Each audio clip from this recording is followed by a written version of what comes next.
Ohio tout le monde. Aujourd'hui, on se retrouve pour une petite découverte. Ça fait un petit moment qu'on vous a pas fait découvrir de gros classiques que tout le monde ne connaît pas forcément, ou seulement de nom.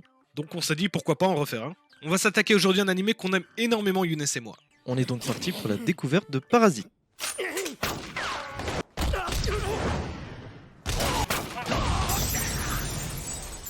Parasite, de son nom original Kisiju no Karatsu, est un manga seinen de genre action, horreur et science-fiction. Il est écrit par Hitoshi Iwaki, prépublié entre 1988 et 1994 dans les magazines Morning Open Shukan, puis Afternoon par l'éditeur Kodansha.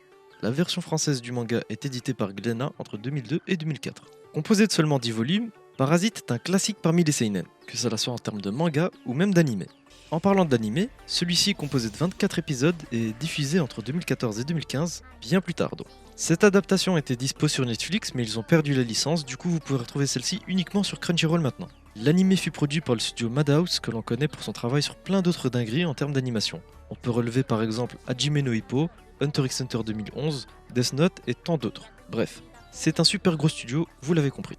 Faut également savoir qu'il y a une sorte de spin-off du manga qui est dispo depuis quelques temps maintenant qui s'appelle Parasite Reversi. Et j'ai déjà acheté 2 tomes, mais qu'est-ce que ça fait plaisir de replonger dans ce manga. Surtout que j'ai eu ma dose de plaisir avec la première série. Et ici on a un tout autre point de vue. L'histoire se déroule en même temps que les éléments du manga originel. On va se mettre à la place d'un jeune homme qui va voir son père se transformer en parasite. Voici la note de l'éditeur. En parallèle des aventures de Migi et de Shinichi, une autre lutte pour la survie avait lieu. Moare Ota, qui avait réalisé un hommage très réussi à la série dans le recueil de nouvelles Néo-Parasite, qui est un recueil de nouvelles qui est vraiment excellent, que j'ai chez moi à la maison et j'ai vraiment pris mon plaisir dessus. Voir des petites histoires différentes écrites par différents auteurs, surtout avec différents styles de dessin, et franchement ça fait du bien. Il y a même Hiro Mashita, l'auteur de Fairy Tail, qui a fait un petit recueil assez court, qui était vraiment assez marrant. Moare Ota reprend donc l'univers de Hitoshi Iwaki pour le retravailler à sa sauce, en créant Parasite Reversi. Ses illustrations sont modernes, tout en reprenant les caractéristiques des personnages de l'œuvre originale. Un délice après avoir dévoré les 10 tomes de la série originelle. Bon, on vous parle pas des 2 live action parce qu'en vrai, on va pas se mentir, on en a un peu rien à faire. En vrai, on crache sur les live action et c'est très rare qu'ils sont réussis, mais j'ai regardé ce trailer qu'on vous met en description et ça a l'air vraiment pas mal. L'histoire se déroule au Japon, à Tokyo plus précisément. C'est un jour comme un autre, jusqu'au moment où une supposée entité envoie une nuit des sortes de sphères de la taille d'une balle de tennis, contenant chacune un parasite. Il en tombe un nombre indéterminé dans le monde entier. Ces fameux parasites sont programmés pour s'introduire dans le cerveau des humains pour en prendre le contrôle. On y suit donc l'histoire de Shinji, un jeune étudiant qui durant son sommeil va se retrouver être la victime d'un de ces parasites. Fort heureusement pour lui, il avait gardé ses écouteurs avant de s'endormir. Le parasite va donc finalement passer par son bras en y faisant un trou pour finalement essayer d'atteindre le cerveau. Le lycéen se rend plus ou moins compte de la situation et tente directement de faire un garrot de son bras avec ses écouteurs. De cette façon, le parasite n'a pas pu atteindre son cerveau et se limita donc à fusionner avec la main droite de Shinji. Durant cette même période, d'autres parasites ont réussi à prendre le contrôle d'autres humains et à se nourrir de ceux-ci. Le cauchemar commence. Personnellement, je suis un très gros fan de Parasite, c'est mon 3ème animé préféré après Full Metal Alchemist et JoJo's. Et après les premiers épisodes, c'était vraiment la claque, j'ai accroché directement. Et il est resté très longtemps dans mon top 1 et franchement, c'est un animé que je kiffe énormément. Premièrement parce que je suis un grand fan de Seinen, c'est tout simplement ma catégorie préférée. Et franchement, qu'est-ce que l'histoire est originale avec Parasite. Pour vous dire à quel point j'ai tellement kiffé, j'ai acheté tous les mangas en one shot dès que j'ai eu l'occasion. Je me rappelle, c'était avec ma première paye de job étudiant, je les ai achetés one shot, ma mère m'a limite insulté parce que je suis venu avec l'édito mon coup. Shut up and take my money. Je pense que c'est le premier Seinen que j'ai grave kiffé. Tout simplement par ses personnages et son histoire. La fracture entre Shinichi qui est rempli d'espoir et de bonté, et le parasite qui est logé dans son bras antipathique qui réfléchit de manière purement cartésienne, qui relève des points qui sont plus qu'intéressants comme celui-ci. 人間はあらゆる種類の生物を殺し食っているが、私の仲間たちが食うのはほんの1、2種類だ。悪魔というのを調べたが、一番それに近い生物は人間だと思うぞ。 Ce que j'avais kiffé aussi, c'est qu'au fil de l'histoire, il arrivait que les rôles s'inversent. Que Shinichi soit plus objectif et pragmatique que Migi, Migi étant le parasite dans sa main droite. Migi veut tout simplement dire droite en japonais. Ou plus précisément, Migite, qui veut dire main droite en japonais. Je suis japonais, Tomo, je suis fils du soleil levant. Arigato. Et même si la fin me laisse un peu perplexe, l'œuvre en général est tout bonnement fabuleuse. Pour vous dire à quel point j'ai regardé 5 fois Parasite. Vous avez pas d'excuses, il est ultra court, ça se regarde en 2 jours facilement.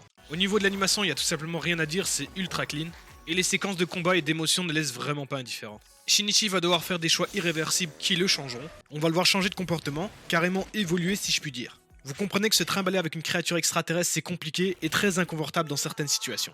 Au niveau des musiques, on a l'opening qui claque sa mère, et des OST, mon dieu, ils sont juste parfaits.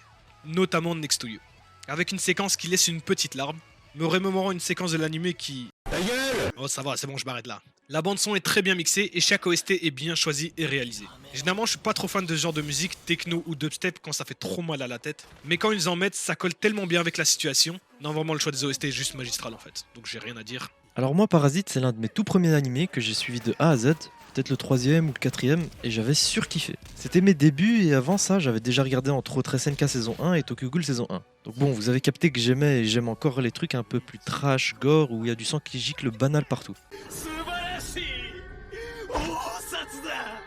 Et du coup oui, c'était clairement un coup de cœur et ça a continué à être un de mes animés préférés parce qu'il a très bien vieilli et ce pour plusieurs raisons. L'une des raisons principales je dirais c'est l'animation parce qu'ils y ont vraiment ramené un peu de fraîcheur parce que si vous lisez le manga, vous n'avez pas de PC, de téléphone partout comme dans l'animé et c'est un truc que j'ai trouvé vraiment bien pour l'animé du coup parce que c'est plus d'actualité, ça fait moins vieillot et ça sent dénaturer l'œuvre comme c'est souvent le cas de nos jours. Je veux aussi en profiter du coup pour souligner qu'il y a beaucoup de monde qui n'est pas trop fan du gore, ce qui est tout à fait normal et ça peut être un frein pour eux. Mais je tenais vraiment à dire qu'il faut pas que vous vous arrêtiez à ça. Ça tourne pas uniquement autour de ça, et c'est vraiment plus profond comme histoire. Et c'est surtout pour cette réflexion et cette profondeur dans l'histoire qu'il faut suivre ce manga. Faut dire que cette histoire est beaucoup tournée sur le sens de la vie, nous fait réfléchir sur notre manière de penser et de voir les autres créatures sur la planète. Un autre point que j'avais relevé pendant mon visionnage, c'est que j'y ai ressenti aussi beaucoup de ressemblances avec Tokyo Ghoul. Faut dire que Kaneki et Shinji se retrouvent un peu tous les deux dans la même situation, tiraillés entre le côté être humain et l'autre de créatures bouffeuses d'humains.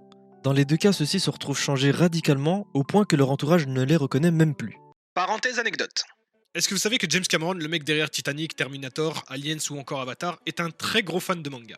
Il a par exemple très vite acquis les droits du manga Gun pour produire le film Alita Battle Angel qui se base sur celui-ci, qui est un excellent seinen encore une fois, composé de 9 tomes et je les ai tous à la maison, sur un univers cyberpunk et post-apocalyptique. Vous me demanderez quel est le lien avec Parasite. Eh bien en fait, James Cameron s'était inspiré de Parasite pour la création du T-1000 dans Terminator 2. Vous voyez simplement à ces images que l'inspiration est flagrante. Je trouve ça quand même assez ouf. Pas vous ? Sinon, on en parle de cette scène ou pas? Donc déjà, le mec ne sait pas qu'il a une créature en lui, ou du moins n'en connaît pas les capacités, et lui, il voit une voiture qui fonce et il se dit « Vas-y, je mets ma main, ça passe ». Bah, respect le réflexe en fait. Et voilà, la vidéo est déjà terminée malheureusement. Merci de nous avoir suivis tout le long de cette vidéo et on vous conseille fortement Parasite. C'est un animé que je conseille énormément aux gens et à chaque fois ils sont pas déçus. Perso, j'ai jamais entendu quelqu'un dire qu'il aimait pas ce manga, donc vous savez à quoi vous en tenir.